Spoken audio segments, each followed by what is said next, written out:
आणि बातमीपत्रामध्ये अनेक महत्त्वाच्या बातम्यांचा आढावा आपण घेणार आहोत आणि सविस्तर बातम्या पाहणार आहोत। सुरुवातीला एक महत्त्वाची बातमी आहे। राज ठाकरे यांनी निवडणूक आयोगावर बोगस मतदार याद्यांवर आरोप केले होते। त्या आरोपांना आता भाजपच्या गोटातून प्रतिक्रिया येऊ लागल्या। राज्याचा मतदार यादीमध्ये 96 लाख मतदार बोगस असल्याचा दावा करण्यात आला। प्रत्येक शहरामध्ये गावात बोगस मतदार असल्याचं राज ठाकरे यांनी म्हटलंय। महाराष्ट्रामध्ये स्थानिक स्वराज्य संस्थांच्या निवडणुकांचं वारा आता वाहू लागले।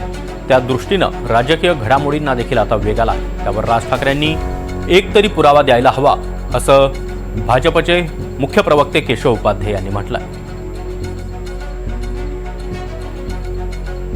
तर केशव उपाध्ये यांनी एक्स पोस्टवर नेमकं काय म्हटलेलं आहे ते आपण पाहणार आहोत। महाराष्ट्रामध्ये 96 लाख खोटे मतदार असल्याचा दावा राज ठाकरे यांनी केला। राज ठाकरे मत मांडू शकतात, पण त्याला टिचभर पुरावा द्यायला पाहिजे ना। महाविकास आघाडीमध्ये प्रवेश मिळवायच्या आधीच राज ठाकरेंना राऊतांचा गुण लागला का?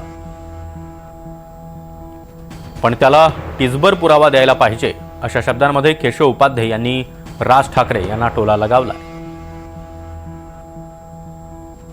महाराष्ट्रातील शेतकऱ्यांनी दिवाळी साजरीच करू नये असा कट हेतू हा शरद पवार गटाच्या राष्ट्रवादीचा दिसतोय। काय तर म्हणे त्याच काळी दिवाळी साजरी करणार। किती ढोंगीपणा असावा हा।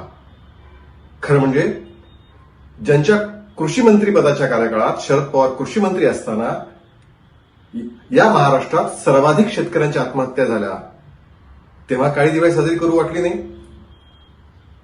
शेतकऱ्यांच्या हितात असणारा हमीभावाचा प्रश्न सोडवणारा स्वामीनाथन आयोग शरद पवार मंत्री